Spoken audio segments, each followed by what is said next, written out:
quite a surprise really when it happened. But it had been a middling sort of day. Kind of the usual thing, looking for a blade of grass here and a blade of grass there and worrying about foot rot and fleas and whatnot. I work with a young lad called Daniel. He likes to play his pipe and he was playing it early in the day. He's a funny lad. He plays some strange tunes on that thing. I don't think the sheep like it so much, really. Funny old thing that, really. But once he'd been puffing and blowing it for a while, the sun then went down in a lovely blaze of colour. It was gorgeous, really. Lovely reds and oranges and all. It was wonderful. And the flock, they were all tucked up for the night. Well, flock. What do I mean by flock? Bit funny, really. We're a bit on the compact side. We only have half a dozen. Only 6, I suppose, in the main thing. But, you know, the great thing about that is that there's always plenty of attention for each of them. And if there's one on their own and they need a bit of attention, I've always got a job with them as well. Anyhow, we decided to settle down for the night in the fold area. We sit in the doorway there because we don't want the sheep getting out. We don't want the bears getting in. So we just manage it that way. And each man to his own thoughts as we sit there and whatever. But the best time of the day I like, the best time of all, is dusk. It's a favourite lovely time because it slips into the night. And when it slips into the night, the colours drain out the land. It's lovely, really. And then the stars, they come out ever so slowly, like working a piece of silver, like. It's magical, it really is. But before the big event happened, there was a moment where the air was thick. Right thick proper it was, and it was quiet. And I could have sworn there was somebody out there. Don't be afraid, he says. I nearly jumped 6 foot. He was huge, massive. He was like a copper kettle. He was all shiny. He was proper job, he was. Anyway, he says, straight out he says, I got good news for you. Good news is a little baby being born in the city. Well, that was something, wasn't it?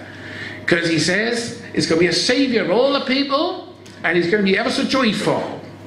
And then there were hundreds of them all singing. Quite peculiar, really, in a kind of way. Anyway, they were all singing peace on earth and whatnot. And I'll tell you for free, I reckon it was only me and Daniel listening to all that lot. Quite strange, really. But after a while, they all drifted off. And it was really special. Well, then we felt we'd better go down and see this baby because it was a bit of a sign, really. He was all wrapped up proper he was, and he'd be lying in a trough. Funny that. Anyway, we get there, and sure enough, he was in that trough. And his mother and father there, very nice people as well, weren't awkward at all. Anyhow, we were glad we went down from the fold. We couldn't have stayed up there with all that singing and whatnot. So we says we were proud to be there. So we gives him his presents, and we tell him the good news, and we say hello, in that sort of order. Anyhow, so what happens is, I give him a nice little leather pouchy thing, little purse, and I say to young Daniel, why don't you leave him your pipe? It was quite affecting that, really. Anyhow, we head on our way home, we were singing as we go. Sheep were still there, the sheep was still there.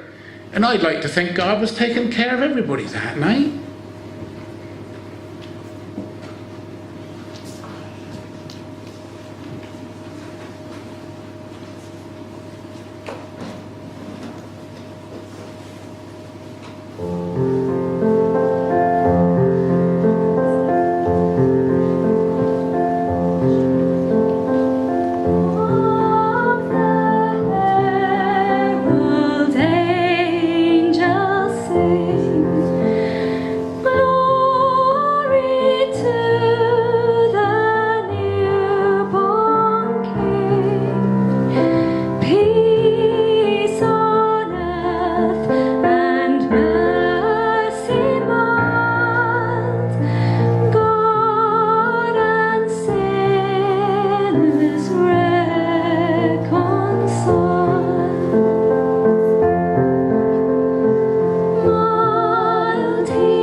carol number 10. While shepherds watch their flocks by night.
Moment there, wasn't there? And we didn't have the last verse. Okay, now we are overrunning by a couple of minutes, so if you need to go, because we said this would be 20 minutes, you can go, we don't mind. But if you want to stay, we've got one more performed item and another carol.